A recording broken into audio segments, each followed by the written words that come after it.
In this video, what we're going to be doing is looking at some of the arguments that are sometimes used against Christianity or against belief in God.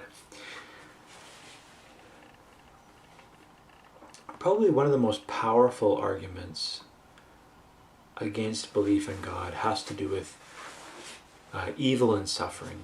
So the argument usually goes something like this, that if God is all-loving, if God is all-knowing, and God is all-powerful, then evil and suffering shouldn't exist, because either God doesn't love us enough to stop it, God isn't powerful enough to stop it, or God doesn't know about suffering. But if God is all-knowing, is all-compassionate, or loving, and is all-powerful, then he should be able to stop suffering and prevent it. So this is a very, very old problem. Some think that the book of Job is, if not the oldest, one of the oldest books of the Bible. And so this is a very old question. And the book of Job talks about that. What do you do with someone who doesn't seem to deserve the suffering they're experiencing? So this is not a new or surprising question, and it's always kind of amazing to me that when it's brought up, it's almost as if we haven't thought of that before. So this is a very old question. It's a little bit tricky because there is a logical side to the problem and there is an emotional side to the problem. And the emotion will sometimes block the ability to see that there is a logical side to this. So the emotional side will not want to see there as being any justification for suffering sometimes. So anyway, it's worth being aware that there are those two sides to it. So the starting point for this discussion, I think, is sometimes, if we're dealing with just the logical side for a moment, is the point of human life happiness in this life? So just think about that for a second. I heard William Lane Craig actually use this question. He said, so is the point of human life happiness in this life? And if you answer no, then you leave room for suffering.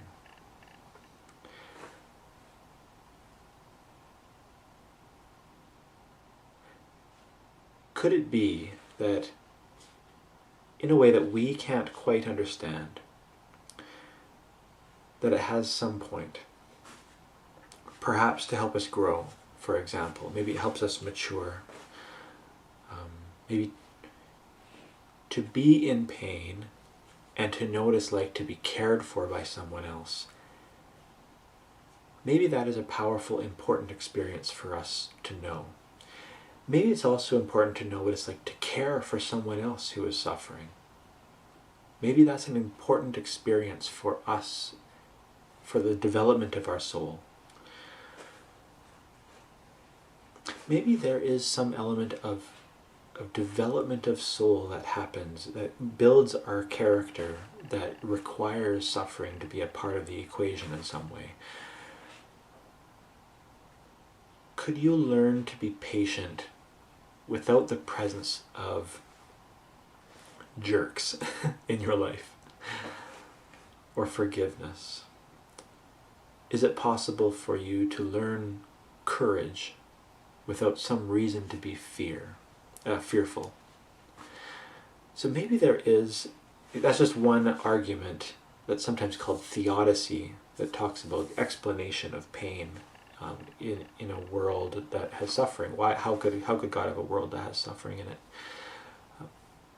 Sometimes we talk about there being consequences to human sin, and so that is a reality that can open the door to evil and suffering. Maybe this is the best of all possible worlds. Francis Collin talks about how to have a particular kind of world, then tectonic plates are necessary, and that as they shift they cause earthquakes, and DNA replication means that cancer might happen. And he suggests, if you don't like that, then propose a better world that would give better results, or at least equal results, without these other consequences. So maybe this is the best of all possible worlds.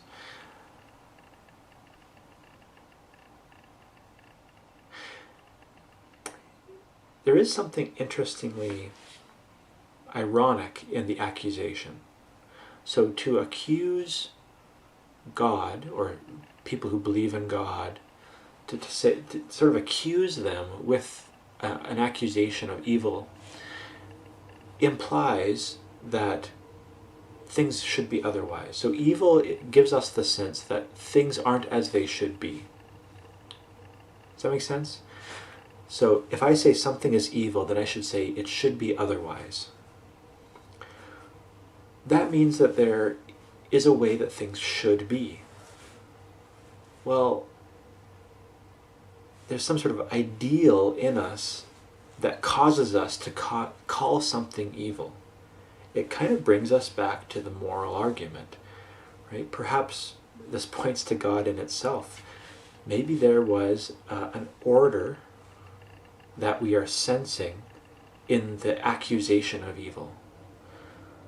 Is there an order that we're sensing? Evil, in a way, proves God, or the existence of a moral order, or a way things should be. It sort of points to that, doesn't it? Because if we don't have a moral law, if we don't have objective moral values, then how do we call something evil?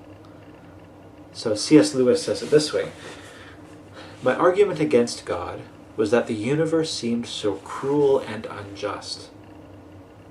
But how had I got this idea of just and unjust?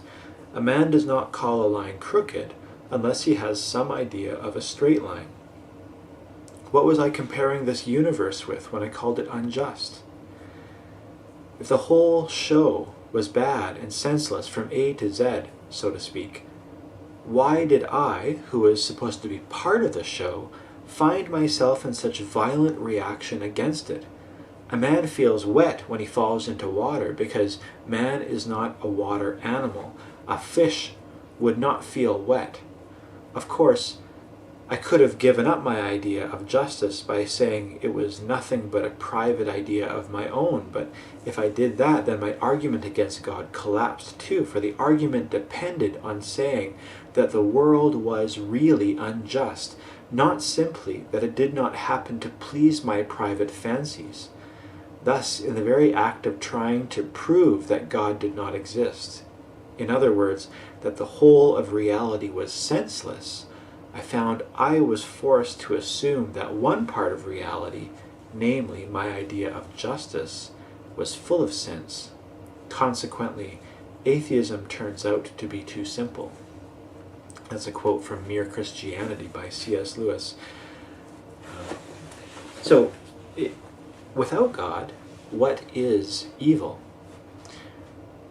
We could use evolution to try to just evolutionary materialistic explanations, but what would they say? Well, we would say these are all blind, chaotic forces. It's just stuff that happens. It's not evil. It's stuff that happens. Now that's kind of talking a little bit about the logical side of this. Of course, there is a emotional side to this. And when I think about this, I often think about Mary watching Jesus die on the cross. So here is a mother watching her child die in a humiliating, horrifying, unjust way. There's nothing you can say to Mary that is going to make her feel better. You're not going to be able to say to her, it'll all work out, there's a plan, he'll be fine, he'll come back, God will take care of him. You can't say any of that to her as she is looking on the cross on Good Friday. There's nothing that will help her in that moment, I don't think. There's nothing, it seems to her there's nothing that can redeem that suffering. But in the end, we do see that everything is okay with Jesus, even though emotionally in that moment, Mary would not be able to deal with any of the, even that's true, the resurrection and that forgiveness comes through the cross, and that there is a plan, and that there, none of that would have worked for Mary to make her feel better in that moment. So there is an emotional reality that isn't going to be touched by those logical words. And I don't really think there is anything that we can really say besides being comforting to somebody if it's the emotional piece that they're needing. Maybe we could say something about God being willing to be in the suffering, and God suffering as showing us on the cross God's willingness to suffer with humanity. I think that's comforting, I think, for some people. But for a lot of people, I think it's really tricky to be able to have words to speak into their emotions that will show them that suffering is okay. Anyway, there's lots more we could say about that. I'd like to move on to science and Christianity. People often see these as opposites, or as a dichotomy, that there's faith and there's science, there's Christianity and there's science, and you have to pick one or the other. Someone might say, well, I don't believe in Christianity, I believe in science. Or someone might say, I don't believe in science, I believe in Christianity. That seems to be the way that people frame this discussion. There are limits to science. They're answering a different set of questions. I remember hearing a kind of a parable about science and faith. There was a bunch of students who were walking past their professor's home, and their professor, who was a great scientist, he was on his hands and knees in the front yard, and he was looking for something. And his students, they said, "Professor, what are you looking for?" And he said, "Well, I lost my watch." And so they come in to help him, and they get down on the grass and they start looking through, and they're looking for about 20 minutes or so, and they turn to the professor and they say, "Professor, where did you see it last?" And he said, "Oh, I saw it in my study."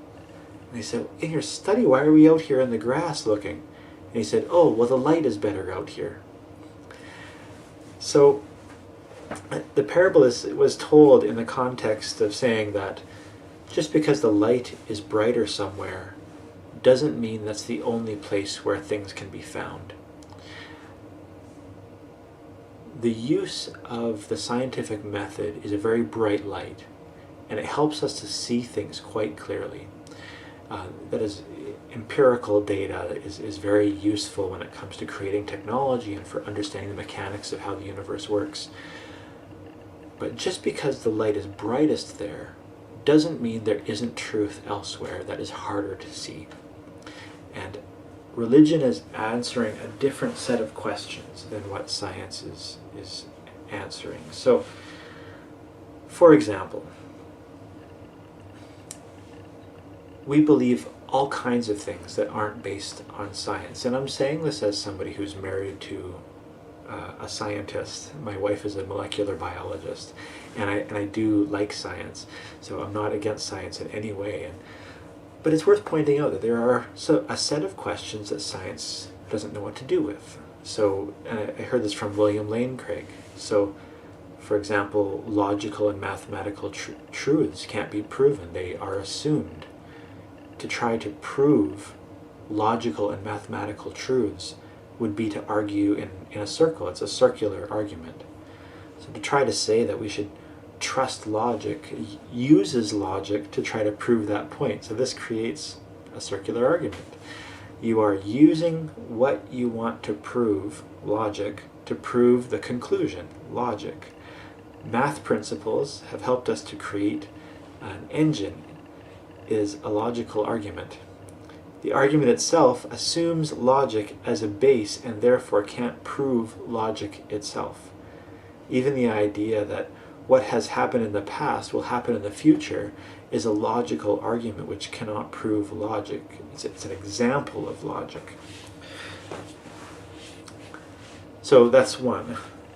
Two, metaphysical truths like we are not in the Matrix, or the world was not created 5 minutes ago with the appearance of age. Science doesn't know what to do with that. It's an example of the axioms that we all choose to start with. We assume that we are not hallucinating, that our senses are not tricking us. I think that we are right to do so, but it's still an assumption that can't be proven by a scientific method. And I'm not saying the situation is true, I'm just saying this is a limit of scientific verification. Number 3, ethical beliefs and values cannot be scientifically proven. Science wasn't meant to prove them. You can't use science to show why something should be right or wrong. It's just not the field of science. So here we've reached a point where the scientific method can't give us its version of truth. We have to use other means to find that answer. Science isn't designed to give us that kind of a truth. Aesthetic beauty cannot be proven using science. A computer can't really tell you what beauty is. You can try to program it to try to guess what human beings find beautiful, but the computer itself, apart from those assumptions being programmed into it, trying to guess what a human being would find beautiful, science doesn't really have a way of verifying beauty in that sense. 5, science itself cannot be proven by science because it would be a circular argument. So a circular argument is when you use what you're trying to prove to make the case. So I say to you, prove to me that X is true. But if you give me an answer that assumes X, then you haven't proved to me that X is true because you assumed it in trying to make the argument prove X. And I'm not saying it's wrong to assume that logic works. I'm just saying we can't scientifically prove that assumption. We have to assume it. So therefore, the assumption lands outside the realm of scientific provability. And it's maybe worth pointing out that a lot of what people call science on a popular level is really just authority. A lot of the people who are claiming scientific results are claiming the results of what scientists have given, and they're trusting the authority of those scientists. But they themselves, a lot of the time, haven't done the calculations. They haven't done the observations. So they haven't sat out there with their telescopes and tried to figure out how it is that the sun is at the center of our solar system and the Earth goes around it. They'll claim that truth, but the reason they believe that truth is on the basis of authority, not on the basis of actual scientific observation and calculation. So anyway, it's just an interesting thing to point out. A lot of what people are grasping at when it comes to science is more like authority. Now, when we talk about science and faith, it's not necessarily a new issue either, the same as when we talked about evil and suffering. This has been a question that's been around for a long time. So St. Augustine of Hippo said this. He wrote this in a book on Genesis. It not infrequently happens that something about the earth, about the sky, about other elements of this world, about the motion and rotation, or even the magnitude and distances of the stars, about definite eclipses of the sun and moon, about the passage of years and seasons, about the nature of animals, of fruits, of stones, and of other such things, may be known with the greatest certainty by reasoning or by experience, even by one who is not a Christian. It is too disgraceful and ruinous, though, and greatly to be avoided, that he, the non-Christian, should hear a Christian speaking so idiotically on these matters, and as if in accord with Christian writings, that he might say that he could scarcely keep from laughing when he saw how totally in error they are.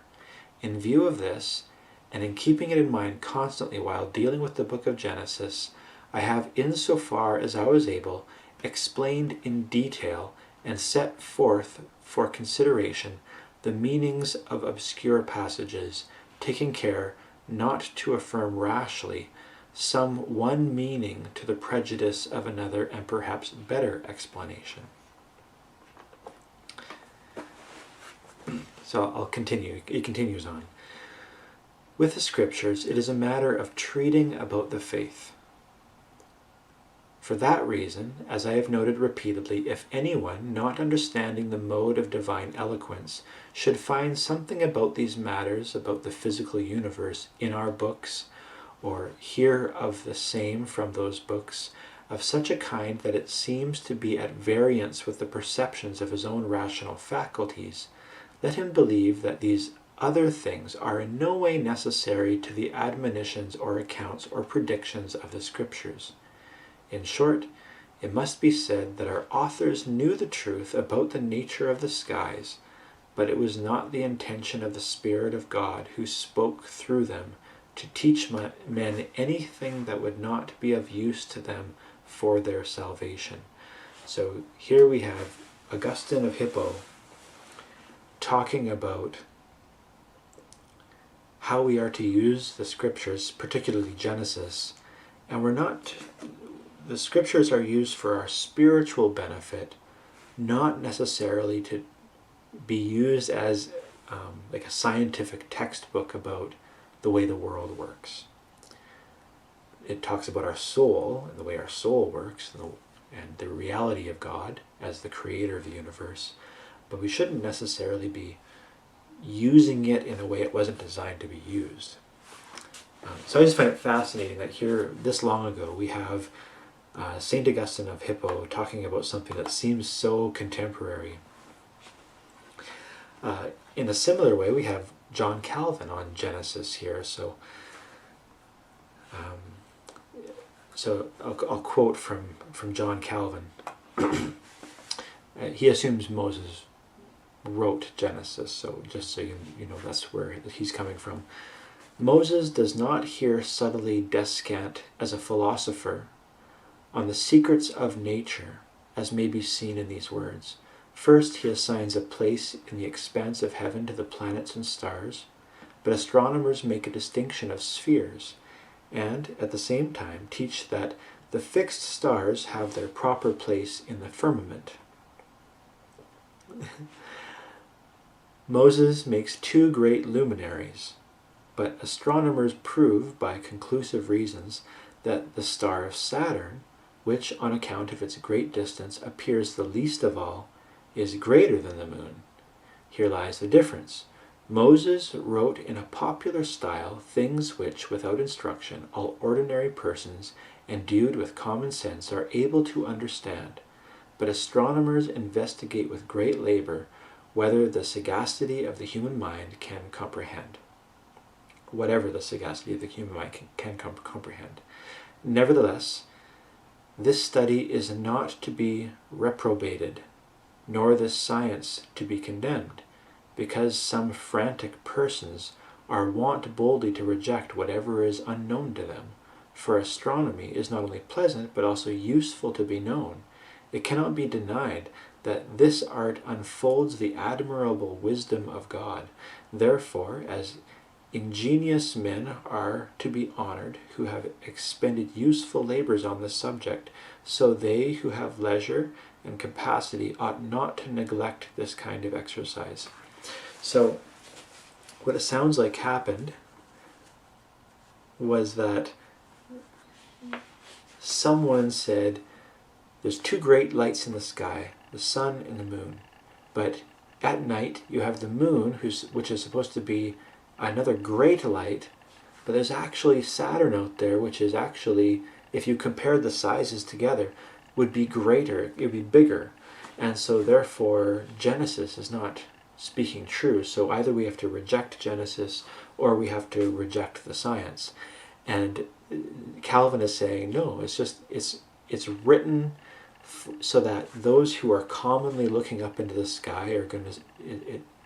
He's describing what you would commonly see. It wouldn't make sense for Moses to go into details around things that wouldn't make common sense to people who are looking up at the sky. And for St. Augustine as well, he's saying, no, we should respect the wisdom of what people are seeing rationally and through observation in the scientific, in the physical world. Similarly, John Calvin praises those who are astronomers, who are looking into the sky and figuring these things out. So it's just interesting to see that these kinds of discussions have been happening for a very long time.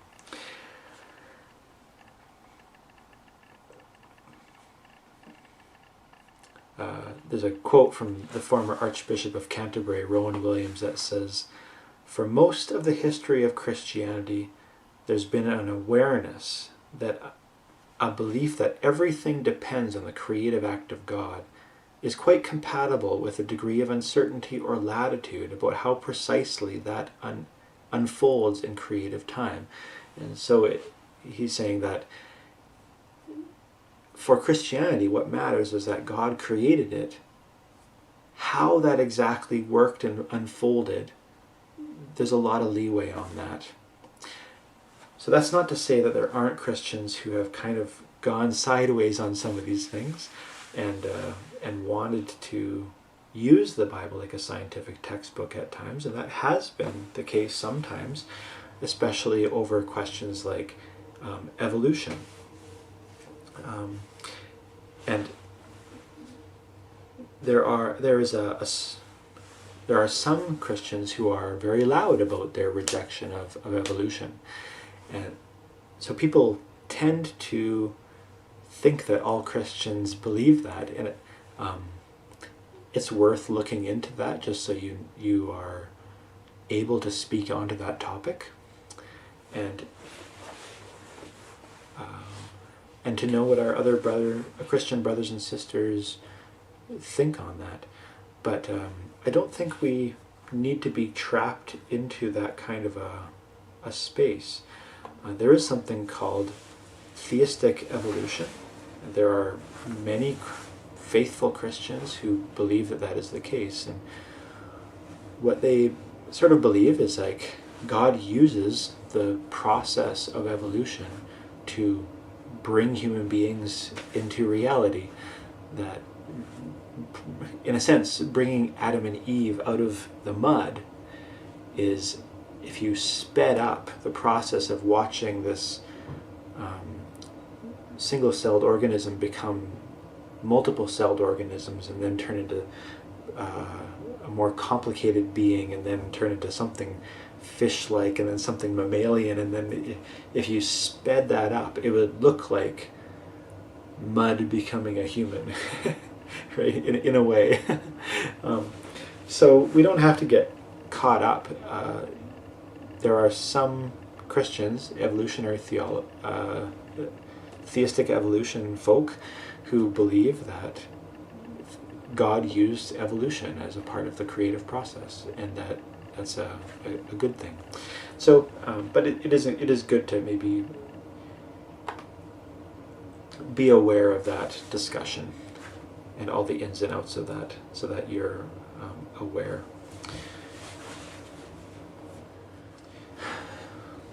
It's probably also important that we look at other religions a little bit.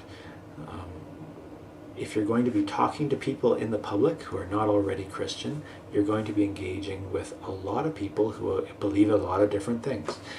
We live in a multicultural world. We live in a pluralistic society, and so you're going to be engaging with people who believe a whole variety of different things. We're not necessarily, I won't have time to cover every religion, though that's a fun thing to do, and that was part of my degree.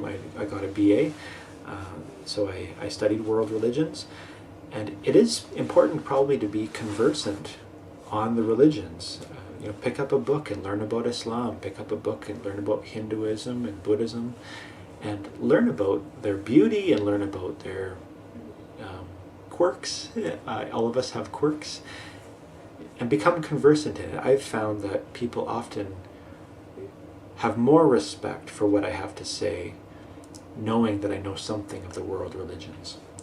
So it's worth looking into them when you are able to. But the thing I do want to look at is that we need to realize that all worldviews have their strengths and weaknesses, and they all are trying to make sense of the world in some way. So I think it's important maybe to look at the idea of exclusive truth claims when we think about other religions. And we sometimes think that only Christianity does this, but actually all religions make claims to truth. All worldviews make exclusive truth claims, even those that think that they don't.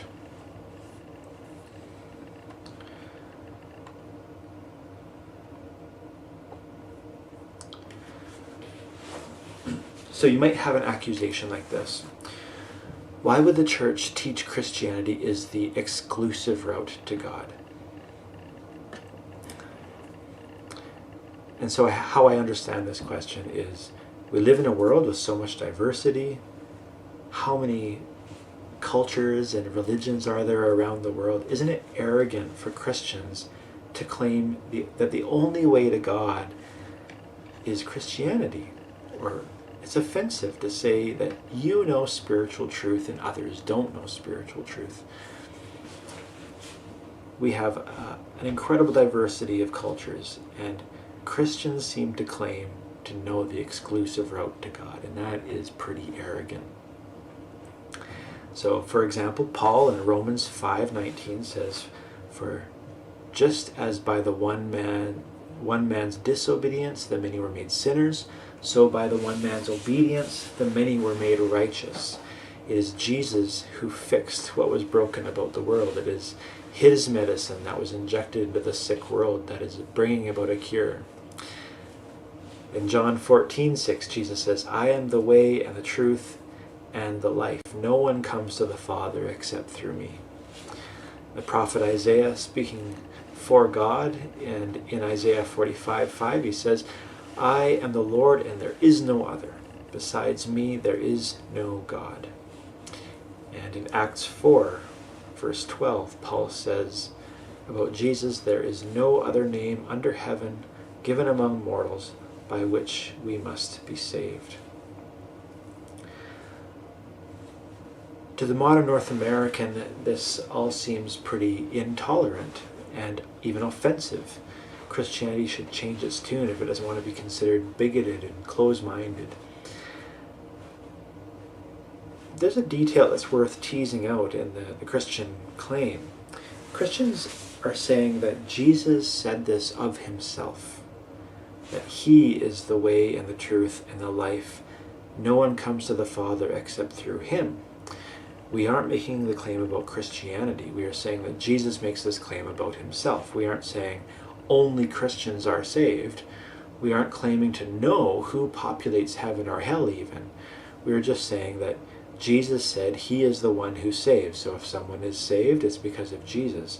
If an atheist or a Hindu is saved, it's not because of their atheism or Hinduism, it's because of Jesus. And that might still seem offensive, but that is where traditional Christianity takes its stand. And we shouldn't see this as unusual for religion. As I said, I spent 4 years of a university degree, getting a bachelor's, and this was in the study of world religions at a secular university. And I grew up at different times in my life. I considered myself Wiccan, and I considered seriously becoming a Buddhist. So I spent a lot of time and energy looking at this thing we call religion. All religions make claims about spiritual truth. For example, Buddhism teaches that you will not reach nirvana without practicing Buddha's eightfold path. And the Buddhist worldview even includes a hell. So it's not as if this problem goes away by getting rid of Christianity. All religions make claims about spiritual truth, not just Christianity. And some religions try to have a broader inclusion. So, for example, some broad-minded Buddhists will try to see Jesus as a bodhisattva. So the Zen Buddhist teacher Thich Nhat Hanh reinterpreted the Eucharist, saying, Jesus knew that if his disciples would eat one piece of bread in mindfulness, they would have real life. And it seems really open-minded, But really, he's changing Jesus and making him into a Buddhist. Do we really, as Christians, believe that that's what Jesus was doing in the Eucharist, given his Jewish roots? So Jesus, he stops being Jesus of the Bible. He stops even being Jesus of the Christians and starts being Buddhist. In a similar way, Islam seems to embrace Jesus, but he's not the Son of God. He did not die on the cross. He did not have a bodily resurrection. They reinterpret Jesus and make him into a Muslim prophet. He's not the Jesus of the Bible. And other religions might seem to embrace Jesus, but they won't accept him on his own terms. And so while they might seem like they're expanded and inclusive, that they're actually transforming him.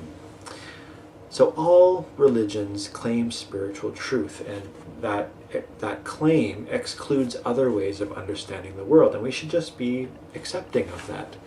We all just have a desire to see the world, and we have a claim to truth. We shouldn't pretend that's not true.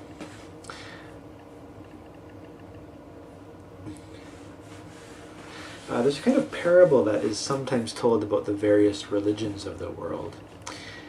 They symbolically imagine spiritual truth as an elephant.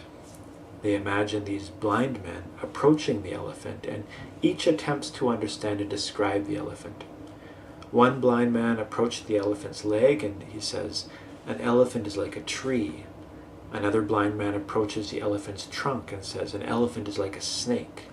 Another blind man approaches the elephant's side and says, "An elephant is like a wall." Another blind man approaches the elephant's tail and says, "An elephant is like a rope." And this parable is often told to talk about how each of the religions mistakenly knows a part of the spiritual truth, thinking it's the whole, but they don't know the whole truth.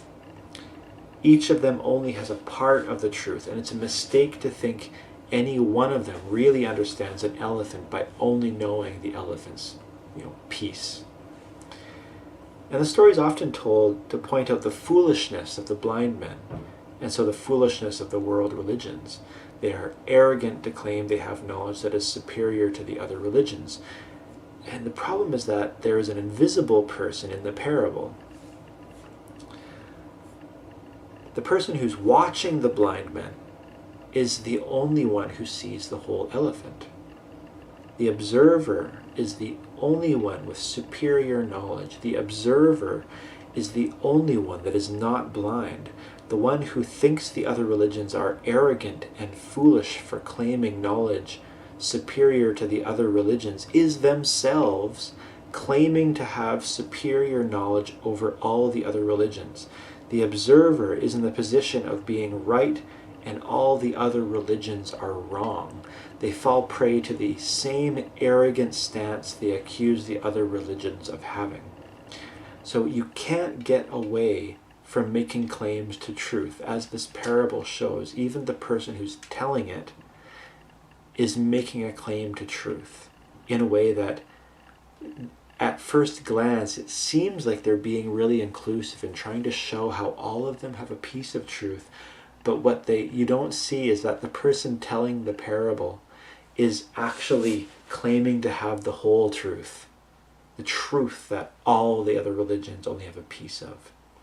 So it continues to be arrogant by their own standard. And it exposes a kind of belief system as well.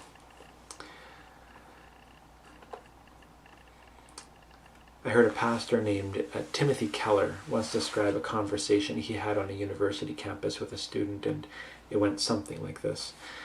As they were talking on the topic, the topic eventually moved to religion.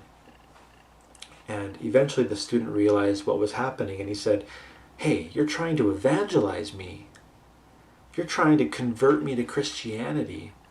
You're trying to convince me that your way of looking at the world is better than mine. You're trying to say your belief system is right and mine is wrong. That's offensive. You should stop that." And Timothy Keller responds, So you think my way of looking and thinking is wrong, and that I should convert to your belief system where I'm not supposed to do this. That's offensive. So the student was making claims about the right way to think and act. You can't get away from making claims about what is true, and when you say something is true, you automatically exclude other claims.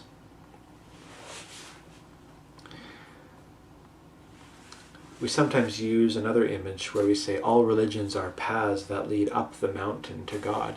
And it's another inclusive image where we try to think positively of all the world's religions. They're different paths, but they have the same destination. Well, what is it that we see when we get to the top of the mountain? Is it the triune God of Christianity? Is it the one non-Trinitarian God of the Quran? Are there thousands of gods, as the Hindus believe? Or is the mountaintop empty because Buddhism doesn't really believe in God? And I'm not saying that we don't have similarities, because we do. There are tremendous similarities among religions in some areas, especially when it comes to morality.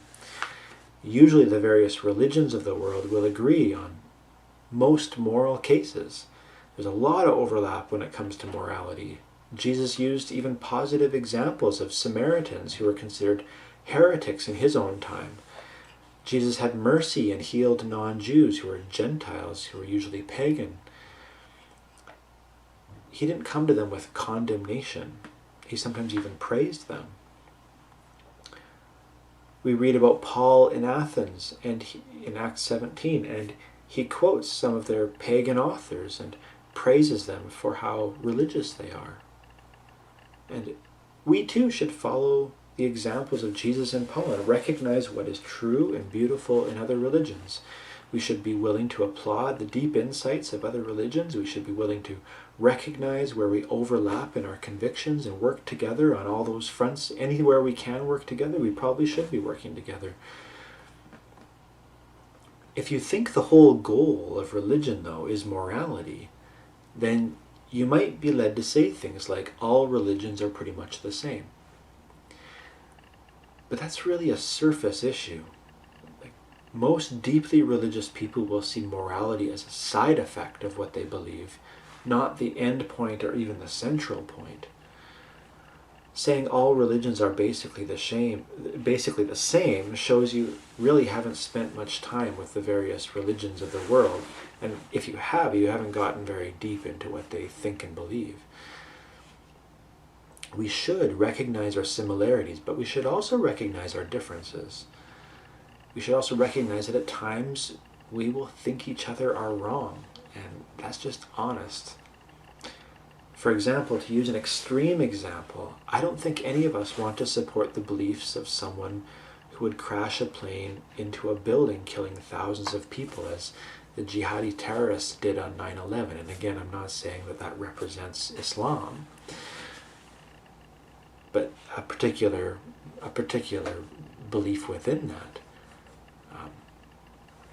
We don't want to say just because they're sincere in what they believe that was okay. We also don't want to believe that it's okay for people to believe in child or human sacrifice, as the ancient Canaanites did, or the Mayans or the Aztecs, or numerous others around the world. I hope we would all consider those beliefs as mistaken, regardless of the sincerity of those who are practicing it.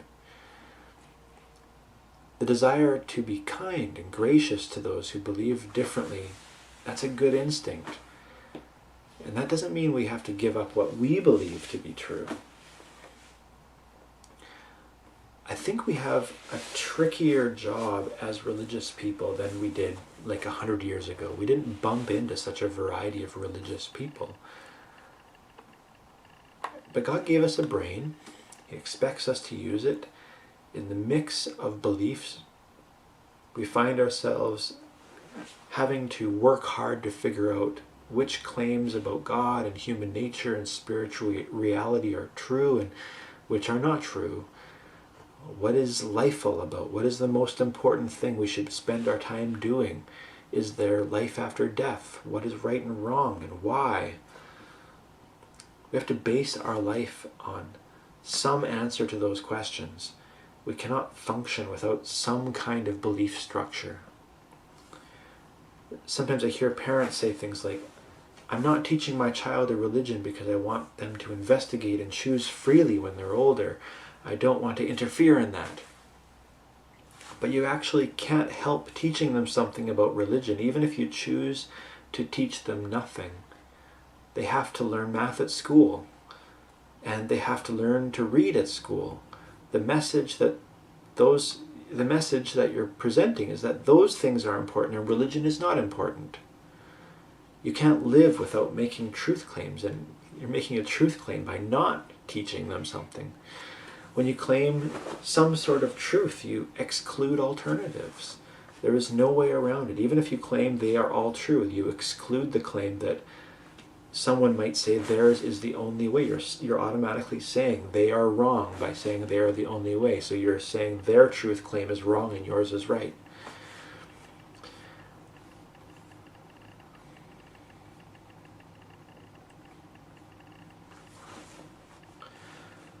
So we commit ourselves to the truth claim of our religion. I think we just have to unapologetically say all religions, all worldviews make truth claims, and to try to meld them together, to try to make them into one thing, is really to do a disservice to all of them, rather than to try to see, okay, how do we live together? Here's what I believe, and I respect your right to believe what you believe, as long as it falls within these parameters. And let's have a discussion, and let's try to even come to some conclusions about where the weaknesses are within our worldviews and where the strengths are within our worldviews.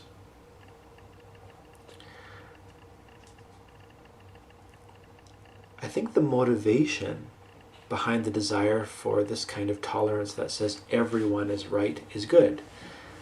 It's a desire for peace and understanding between various cultures of the world, and I think Christianity values both peace and a desire to build relationships with those who are different from us. Jesus taught us to love even our enemies. Jesus died praying for the forgiveness of those who were killing him. So I believe his teachings are a powerful force for good in our world. But if we are going to activate his teachings, we first have to make decisions about what is true, and we have to decide that what he said was worth believing, even over against those who disagreed with him. We have to commit ourselves.